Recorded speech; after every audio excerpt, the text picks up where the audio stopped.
Renungan hari Senin 12 Juli 2021. Hari biasa pekan ke-15.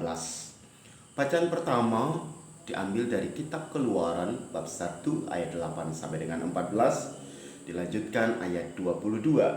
Mazmur tanggapan diambil dari Mazmur 124 ayat 1 sampai dengan 3, ayat 4 sampai dengan 6, dan ayat 7 sampai dengan 8.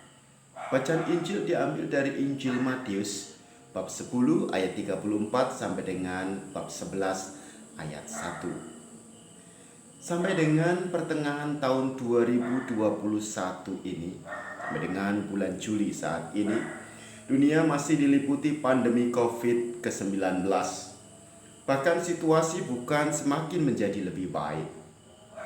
Ketakutan masih melanda manusia. Penderitaan, kehilangan, duka, dan kecemasan membekas dalam diri setiap orang.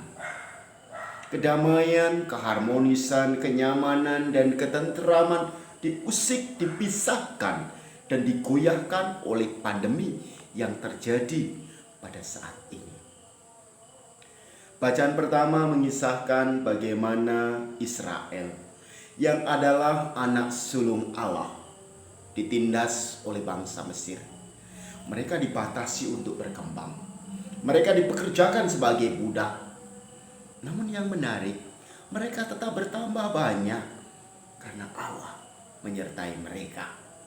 Sama halnya dengan kita yang mengalami banyak masalah karena pandemi COVID-19 ini. Namun kita diajak percaya bahwa Allah akan menyertai kita. Walaupun seringkali dalam perjalanan hidup kita muncul keraguan tentang kebaikan Allah dalam hidup yang kita jalani. Kadang penderitaan memurnikan iman kita. Penderitaan menyadarkan kita bahwa segala sesuatu yang kita perjuangkan akan lenyap. Tetapi Allah yang mengasihi kita tidak akan lenyap. Orang Kristiani harus menjadi orang Kristen yang kuat dan kokoh. Harus menjadi orang Kristen yang berakar karena ditimpa berbagai penderitaan. Jangan kita menyangka bahwa nasib sebagai anak Allah ialah mengalami kemudahan dan menerima berbagai rahmat serta berkat secara instan. Bahkan sebaliknya, orang Kristiani yang baik adalah orang yang mampu memikul salib-salib hidupnya. Dalam pesannya kepada para murid dalam bacaan Injil hari ini, Yesus menegaskan beberapa hal yang cukup mengganggu telinga, pikiran, dan hati para murid. Yesus mengatakan hal-hal yang tidak pernah dibayangkan oleh para murid. Para murid mungkin membayangkan Yesus sebagai Mesias yang datang membawa kemudahan bagi mereka.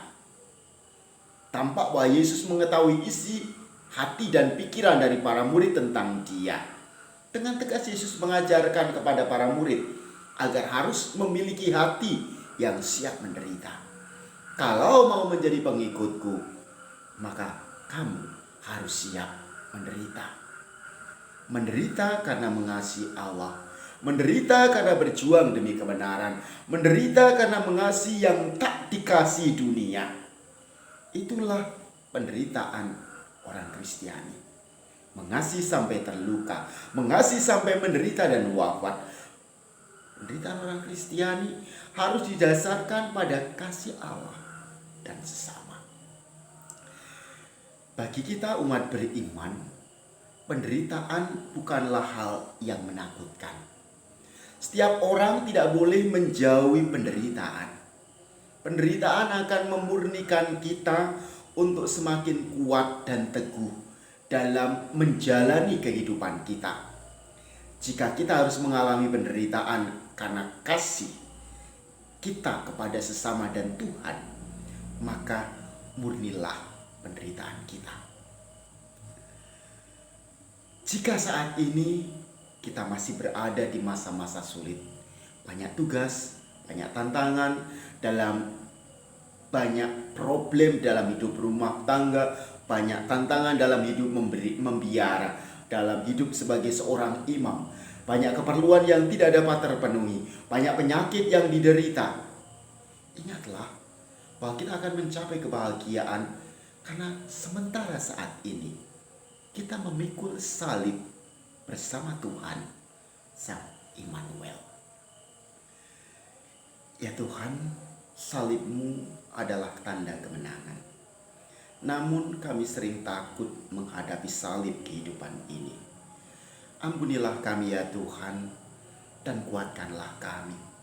Mampukanlah kami untuk memikul salib hidup kami setiap hari dalam hidup kami masing-masing. Amin.